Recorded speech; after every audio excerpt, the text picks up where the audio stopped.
I can't wait for you to die. After a fatal shootout, Min-jun was confined to a hospital bed, paralyzed but conscious. Then, his girlfriend leaned in close and whispered the truth. She orchestrated the shooting. She couldn't wait to pull the plug, but no one knew he heard every word. Now, what happens when the only person who notices you're still alive is a night nurse who has everything to lose? Would you sacrifice your entire career and safety for a stranger? Especially when that stranger is a dying Mafia boss whose girlfriend is already planning your next shift to be your last. The bullet tore through his skull before he even saw it coming. One moment, Min-jun was signing contracts in the private suite. The next, he was on the floor, blood pooling beneath his head. His second-in-command, Jae-hyun, was screaming into a phone. His girlfriend Rachel was crying, her perfectly manicured hands covering her mouth. Then everything went black. When Min-jun opened his eyes again, he was staring at a white ceiling. Fluorescent lights burned above him. He tried to sit up, but his body would not respond. He tried to speak, but no sound came out. Panic clawed through his chest. He could hear everything: machines beeping, footsteps, hushed voices discussing his condition like he was already dead. Severe traumatic brain injury with extensive damage to the frontal and parietal lobes, a doctor said somewhere to his left. The voice was clinical, bored even. Minimal brain activity, Glasgow coma scale of 3. He's essentially gone. We're keeping the body alive, but the person, he's not coming back. I'm right here, Min-jun screamed inside his head. I'm right here. I can hear you. I'm not gone. But his body was a tomb he couldn't claw his way out of. The doctor continued. We'll maintain life support for now, but the family should start making arrangements. Realistically, he's got weeks at most. Could be days. Days bled together in that hospital room. Min-jun learned to mark time by the shift. Changes, the medication schedules, the visits from people he thought he could trust. Rachel came every afternoon, dabbing her eyes with tissues, playing the devoted girlfriend for the cameras outside. Jae-hyun visited in the evenings, his face carefully neutral as he discussed business transitions with the lawyers who hovered like vultures. No one knew he could hear them. No one knew he was screaming inside this useless body. 3 weeks into his nightmare, Rachel arrived late at night. She must have thought the nurses were gone, as she leaned close to his ear, close enough that her perfume made his eyes water. That same Chanel No. 5 she'd worn the day they met, now sickly sweet and suffocating. I can't wait for you to die, she whispered. Her breath was warm against his ear. Every day you keep breathing is another day I have to pretend to care. Do you know how exhausting that is, playing the grieving girlfriend for the cameras? Min-jun's heart monitor spiked. The machine beeped. Faster, louder. Rachel laughed softly. Everything you built, every dollar, every connection, every dirty secret, it's all mine now. Well, mine and Jae-hyun's. She traced one finger down his arm, the touch mockingly tender. We planned this for months, you know. The shooter was mine. $50,000 and a plane ticket to Manila. The meeting was Jae-hyun's idea. The alibi was perfect. And now I just have to wait for you to stop breathing. She straightened, smoothing her dress. They're going to pull life support next week. Medical necessity. Brain death. Jae-hyun's already got the doctors lined up to sign off. It'll all be very legal, very proper. She leaned down one last time, her lips brushing his forehead like a blessing. Goodbye, Min-jun. Thanks for everything. And walked out. Min-jun's heart monitor spiked. Rage and terror flooded through him in equal measure. He had survived the bullet only to be trapped while his own people dismantled everything he had built. Worse, they were planning to finish the job. An hour later, the night nurse entered for vitals check. Min-jun had seen her before, a quiet woman with dark skin and tired eyes who moved through his room like a shadow. She checked his IV line and adjusted his blankets with an efficiency that spoke of too many double shifts. Her name tag read Thandiwe. She glanced at the heart monitor and frowned. Your heart rate was elevated earlier, she said, more to herself than to him. She pulled up the logs on the computer, scrolling through the data, right around the time your girlfriend visited. Her frown deepened. That's the third time this week.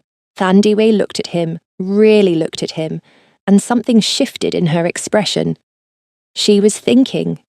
Minjun wished he could tell her everything, could beg her to look closer, to see what everyone else was missing. She adjusted his pillow with careful hands before leaving the room, but he noticed how her gaze lingered on the monitor one last time. The next night, Thandiwe came in earlier than usual. She moved around the room restocking supplies, but Minjun could feel her attention on him. She was testing something. She stepped to the left side of his bed, and without meaning to, his eyes tracked her movement. She froze. Slowly, deliberately, she moved to the right. His eyes followed. Oh my God!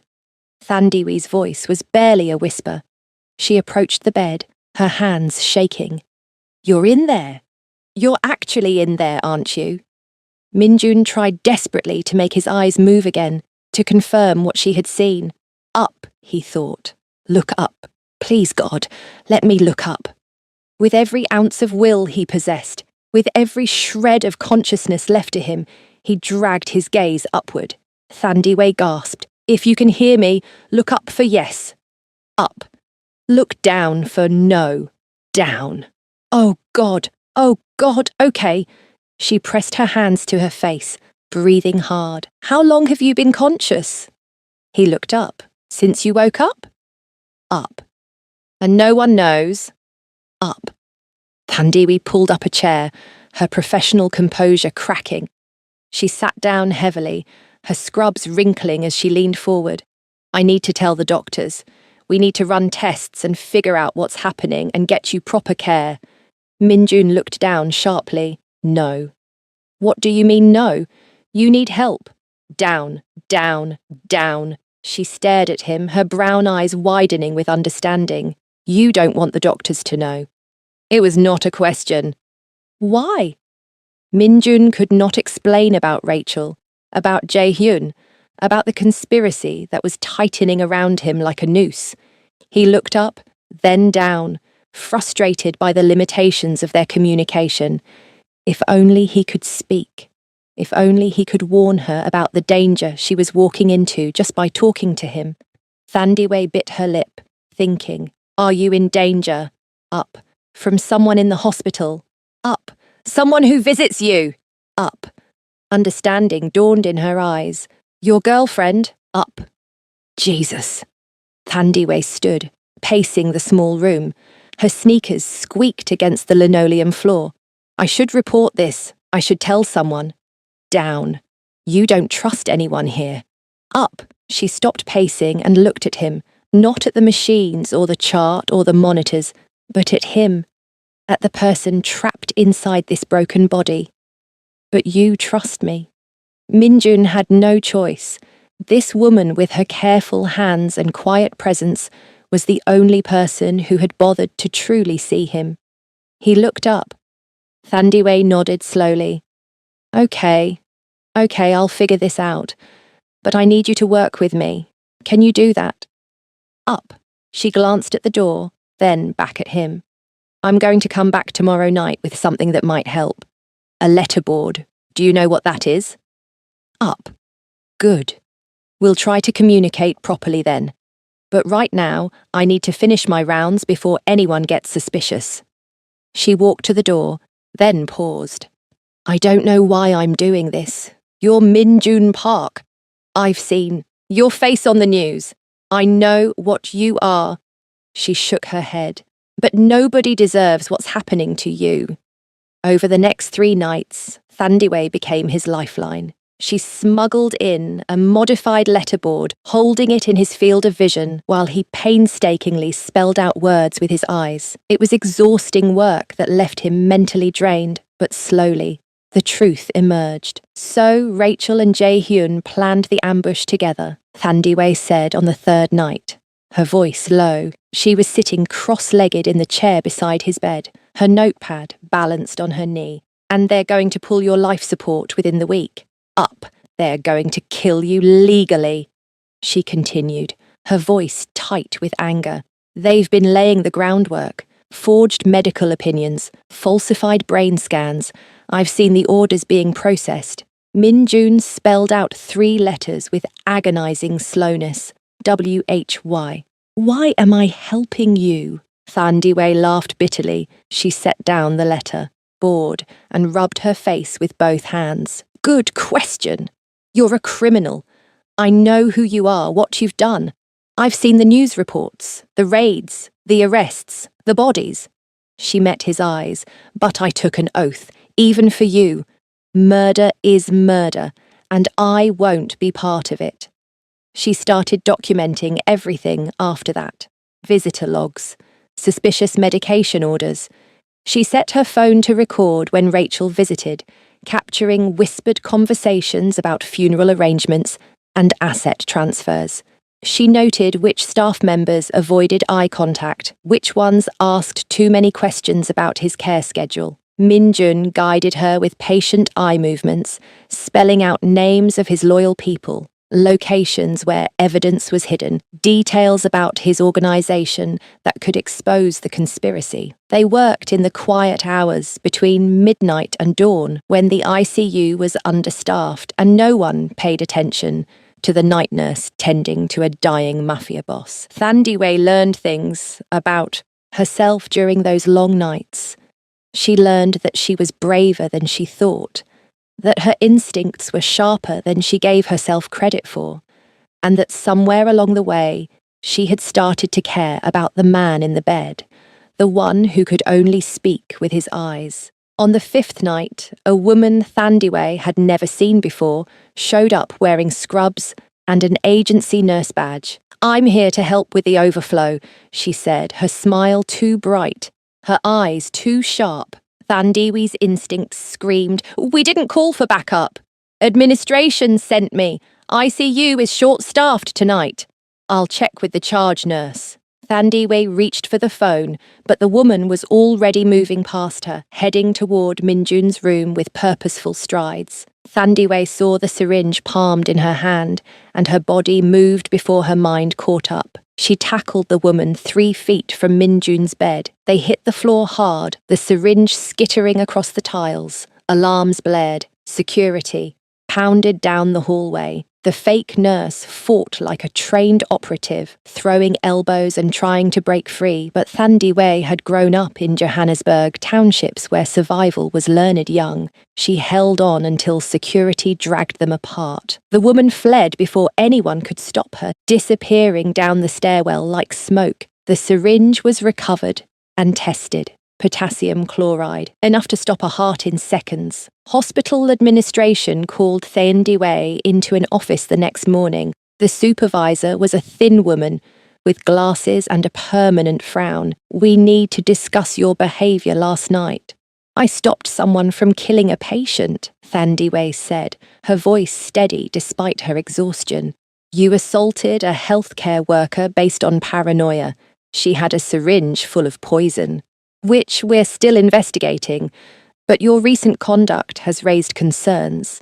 Inappropriate emotional attachment to a patient, paranoia, stress. The supervisor folded her hands. We're recommending mandatory counselling, and if you cannot maintain professional boundaries, we'll have no choice but to suspend you. Thandiwe sat in Min-jun's room afterward, her hands shaking with exhaustion and fear. The morning sun was creeping through the blinds, painting stripes across his still form. I can't protect you if they fire me, she whispered. I'm just a nurse. I don't have the power to stop this. Min-jun looked up. You can, she laughed, the sound broken. How? He looked at the letterboard she had hidden under his blanket. Slowly, painfully, he spelled out a name. Seokjin. Seokjin, Thandiwe read aloud. Who is that? Headofsecurity. Your head of security. She pulled out her phone. You want me to contact him? Up. And you trust him? Up. How do I know he's not part of the conspiracy? Minjun spelled out another message. ASKHIMABOUTBUSAN. Over the next hour, Minjun spelled out specific details that only his loyal security chief would know. Private conversations, shared memories, codes that had never been written down. Thandiwe memorized every word. That night, she made a call from a burner phone she bought at a convenience store. A man answered on the third ring. Who is this? My name is Thandiwe Nkosi. I'm a nurse at Seoul National University Hospital. I need to talk to you about Minjun Park. Silence. Then, carefully, he's in a coma. No, he's not, and I can prove it. What happened in Busan 3 years ago that only you and he know about? Another pause, longer this time. She could hear his breathing, could sense him deciding whether to hang up. Finally, how do you know about Busan? He told me, Thandiwe said. Through eye movements. He's conscious, Seokjin. He's been conscious this whole time, and they're going to kill him in 3 days. The phone call lasted 40 minutes. Thandiwe sat in her car in the hospital parking lot, the burner phone pressed to her ear, and told Seokjin everything, every detail Minjun had spelled out, every conversation she'd recorded, every suspicious order, every altered document, every piece of the conspiracy that had been assembled under everyone's noses. When she finished, there was a long silence. I need 24 hours, Seokjin finally said. His voice was different now, no longer wary, but sharp, focused. Can you keep him alive for 24 hours? They're terminating life support in 3 days. Then, we have time. But barely. A pause. Why are you doing this? Thandiwe looked through the windshield at the hospital. 7 stories of concrete and glass where people died and were saved in equal measure. Because it's my job. Your job is to monitor vitals and change IV bags. My job, she said quietly, is to protect my patients, even the ones everyone else has given up on. She heard something that might have been respect in Seokjin's answering silence. I'll be in touch, said, and disconnected. The next day crawled by with agonizing slowness. Thandiwe worked her day shift on autopilot, checking other patients, administering medications, documenting vitals. But her mind was in Minjun's room, counting down the hours. Rachel visited at her usual time, staying for exactly 12 minutes, playing her part for the cameras with practiced grief. Jae-hyun came in the evening, conferring with lawyers about estate matters in low, satisfied tones. No one noticed Thandiwe listening from the hallway. No one thought the night nurse mattered. At 11:47 p.m, her phone buzzed. A text from an unknown number. Tomorrow night, 3 a.m. Be ready. She deleted the message and went to check on Minjun. He was awake, as much as he could be awake, his eyes tracking her as she entered. She held up the letterboard out of habit now. Tomorrow night, she whispered. It's happening tomorrow night. His eyes moved up. Yes. Are you scared? A long pause. Then down, up, down. Yes and no. She understood. Fear of failure, fear of dying anyway, but also hope, the first real hope he'd had since the bullet tore through his skull. She squeezed his hand, felt no response, but did it anyway. I'll be here. Up. I know. The next night, Thandiwe arrived for her shift with her stomach twisted in knots. She went through her usual routines, but her eyes kept flicking to the clock. 2:45 a.m, 2:52 a.m, 2:58 a.m. At exactly 3 a.m, Minjun's heart monitor flatlined. The alarm was deafening in the quiet ICU. Thandiwe ran into the room, shouting for help, beginning chest compressions with mechanical precision. Other nurses flooded in. The night supervisor, the on-call doctor, still bleary from sleep. "What happened?" the doctor demanded. "I don't know. He just crashed." Thandiwe kept compressions going, counting in her head. They worked for 18 minutes. Epinephrine, defibrillation, more compressions, nothing. The heart monitor remained flat. That terrible unbroken line. The doctor finally stepped back. Time of death, 3:19 a.m. Rachel arrived within 20 minutes. How had she gotten there so fast? Her face carefully arranged in shock. Jae-hyun appeared 10 minutes later, his expression grave but his eyes cold and satisfied. They stood in the hallway while staff disconnected machines, while Thandiwe covered Min-jun's face with a sheet. "I can't believe he's gone," Rachel whispered, loud enough for everyone to hear. Her voice broke perfectly. "I wasn't ready. I thought we'd have more time." Thandiwe watched her performance and felt nothing but disgust, but she kept her face neutral, her voice professional. "I'm sorry for your loss." Rachel nodded, dabbing at dry eyes. "What happens now?" "The body will be transferred to the morgue," the supervisor said, "then to the funeral home of your choosing." "Of course. I'll make the arrangements." Rachel pressed her hand to her mouth, shoulders shaking. Jae-hyun put a comforting arm around her. They left together, whispering to each other. And Thandiwe saw Rachel's lips curve into the smallest smile before she schooled her expression back to grief. The body was transferred to the morgue at 4:30 a.m. Thandiwe watched the gurney roll away, Min-jun's face still covered, and felt her heart hammering against her ribs. Either this worked, or she'd just helped fake the death of a patient and would lose everything. Her license, her career, possibly her freedom. But she'd made her choice. She'd chosen to see him when no one else would. Her shift ended at 7 a.m. She went home, lay on her bed fully clothed, and stared at the ceiling. Her phone stayed silent. The morning stretched into afternoon. She checked the news. Nothing yet. Rachel and Jae-hyun would wait a few days before making the death public, she knew. They'd want to ensure everything was in order first. At 6:47 p.m, her phone buzzed. Another unknown number. "He's safe. Well done." Thandiwe closed her eyes and breathed for what felt like the first time in hours. Min-jun woke up in a room he didn't recognize. Not the hospital. He knew every inch of that prison. This was somewhere else. Concrete walls, a single window with reinforced glass, medical equipment that looked military grade rather than civilian, and he could feel his fingers. It was a small sensation, barely there, but it was real. He concentrated, pouring all his will into his right hand, and his index finger twitched. "Boss!"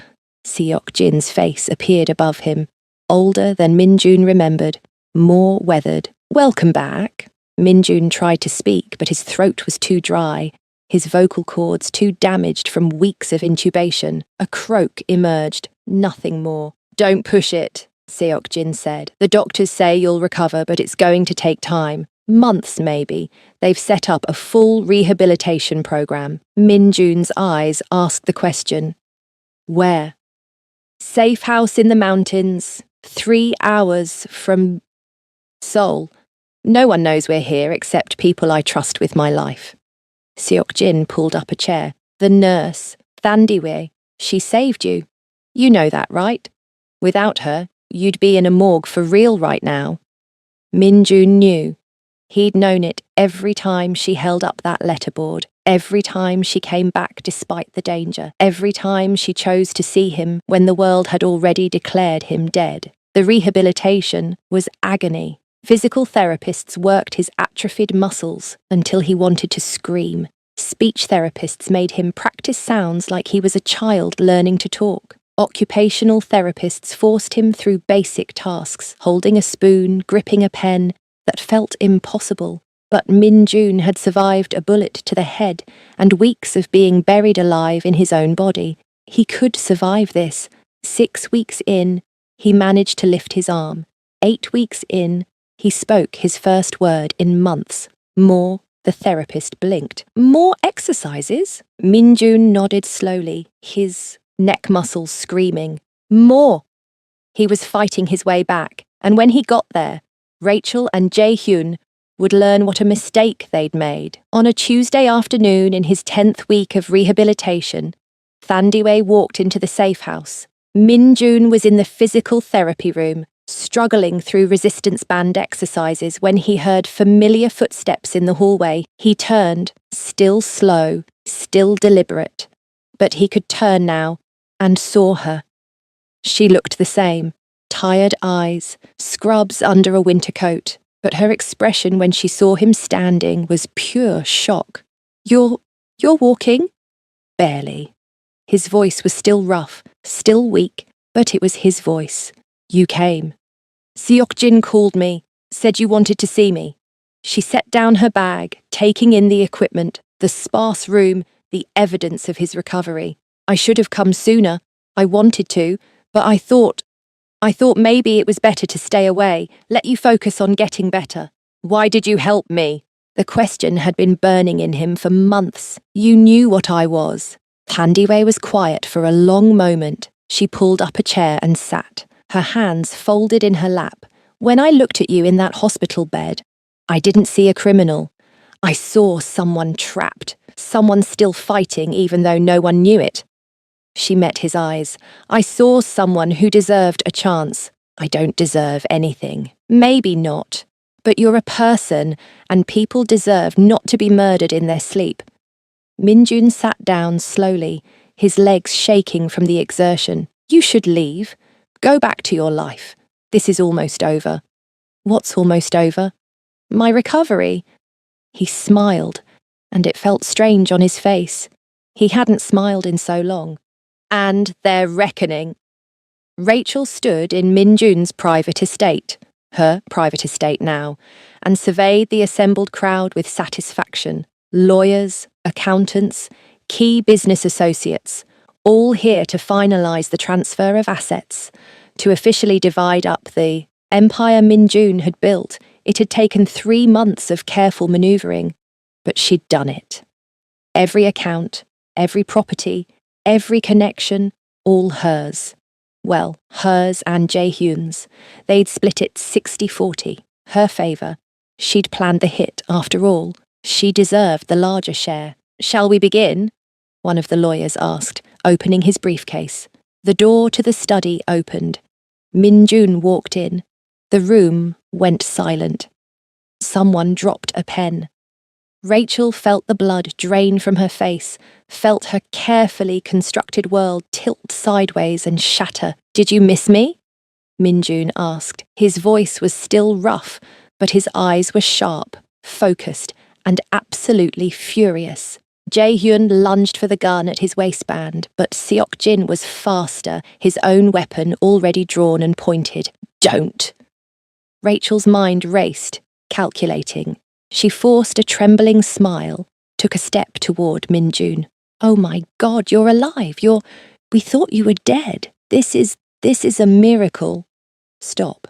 Minjun's voice cut through her performance like a blade. I was conscious, Rachel, the entire time. I heard everything.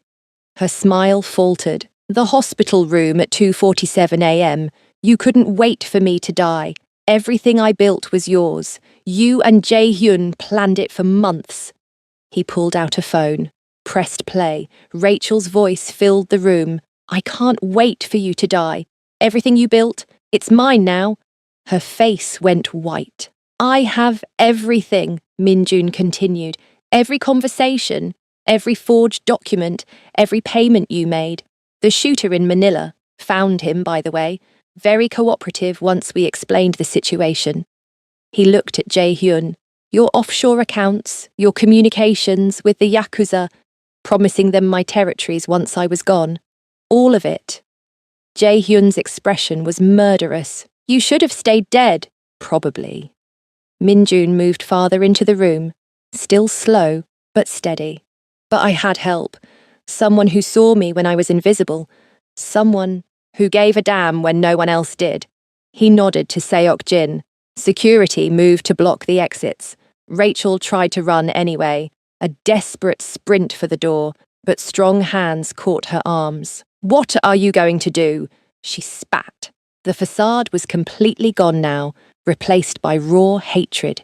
"Kill us? You're not that stupid." "You're right. I'm not going to kill you." Minjun's smile was cold. "That would be too quick, too clean.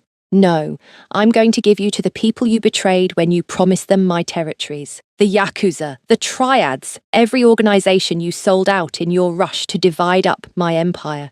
Rachel's eyes widened with understanding, with terror. "They're very creative with traitors." Minjun continued, "Much more creative than I ever was. Consider it a learning experience." Jaehyun was shouting now, struggling against security. But it was over. They both knew it. Minjun watched them being dragged out, Rachel screaming threats and then pleas. Jaehyun, silent and stiff, and felt nothing but cold satisfaction. When they were gone, the room emptied except for Minjun and Seok-jin. "The police?" Seok-jin asked. "Invited, they'll find evidence of the conspiracy, the attempted murder, the embezzlement, enough to make arrests, secure convictions.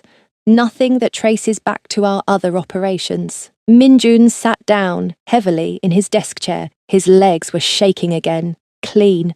Cleaner than I expected." Seok-jin holstered his weapon. "What about the nurse? What about her? She's a loose end." Minjun's head snapped up, his eyes dangerous. "She's not a loose end. She's under protection. Permanent protection. Anyone touches her, they answer to me personally." Seok-jin raised his hands. "Understood, boss. Just checking." When he left, Minjun sat alone in his study and stared at the walls. His empire was secure. The traitors were dealt with. Everything was back under control. So why did it feel hollow?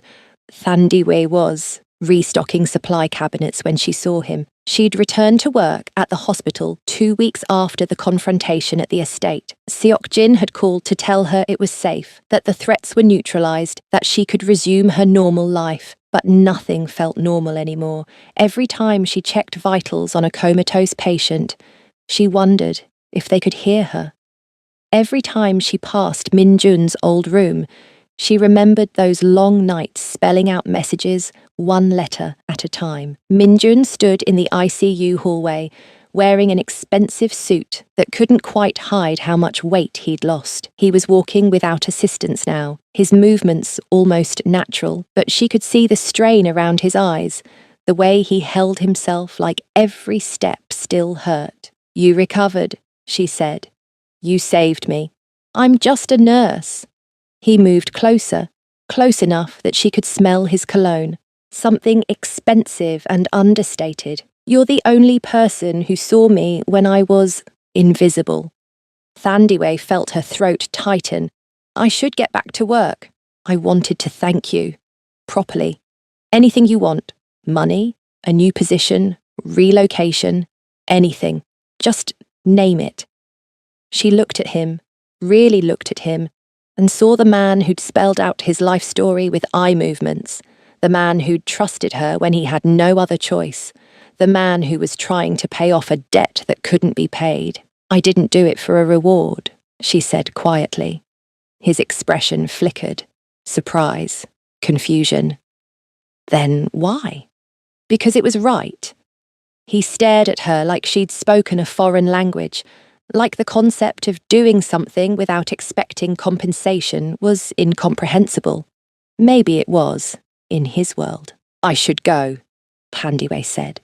She walked away before he could respond, before she could see the look in his eyes, before she could acknowledge the ache in her chest that had nothing to do with ethics or oaths or doing the right thing. 3 weeks later, Thandiwe's life had returned to its familiar rhythm, day shifts and night shifts, difficult patients and grateful families, student loan payments and grocery shopping and all the mundane details that made up an ordinary existence.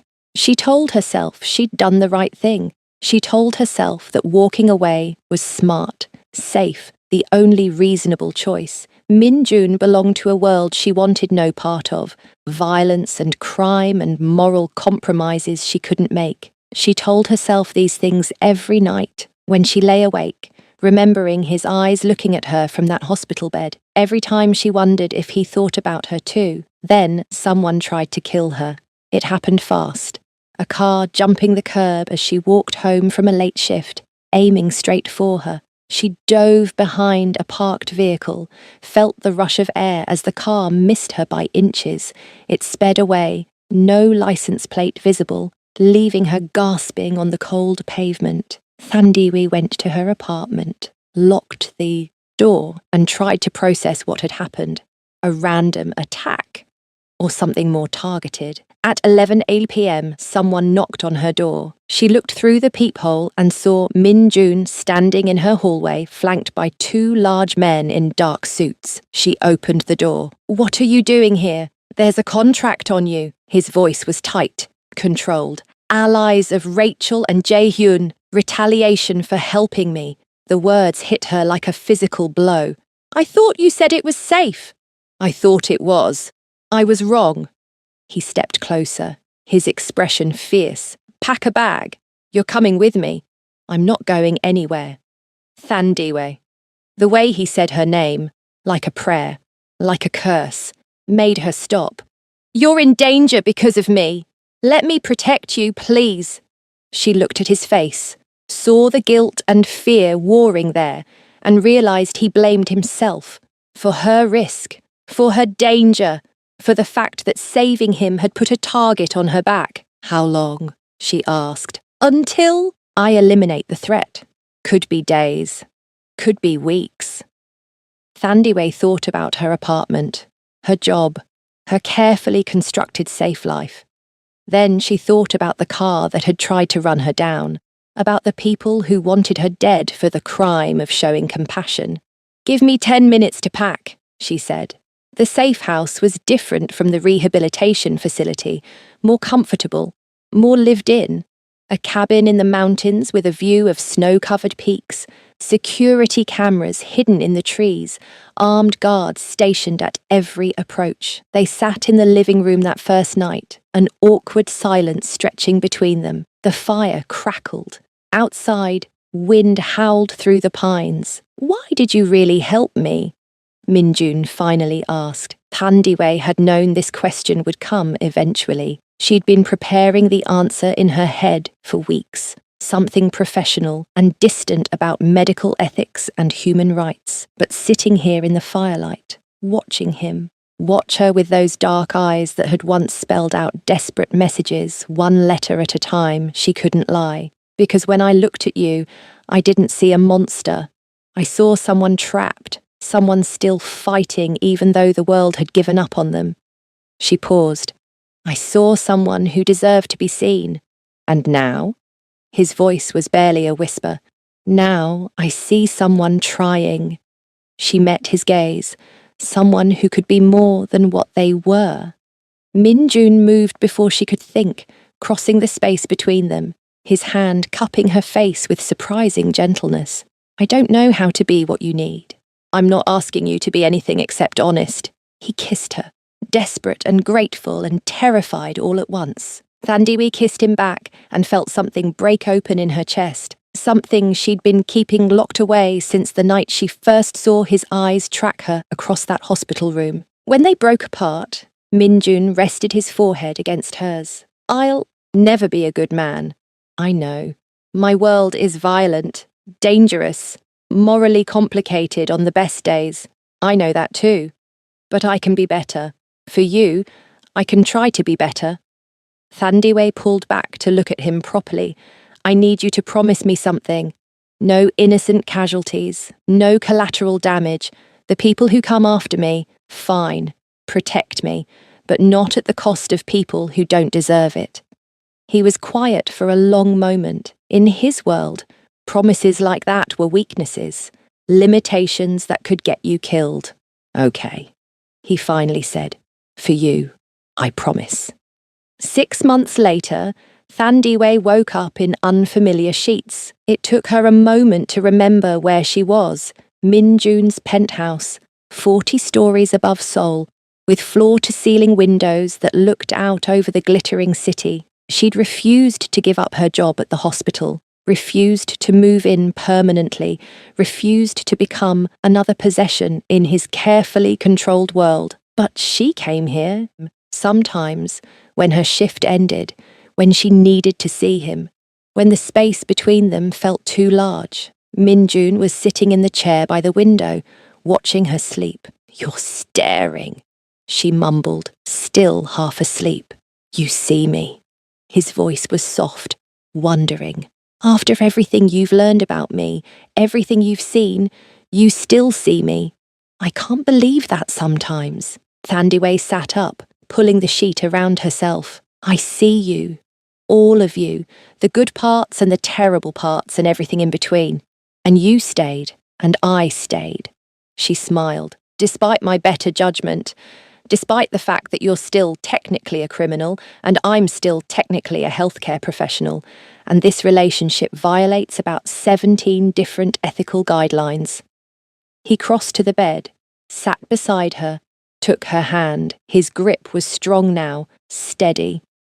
The weakness from his injury was gone, replaced by a different kind of strength, one that had been tested and rebuilt from nothing.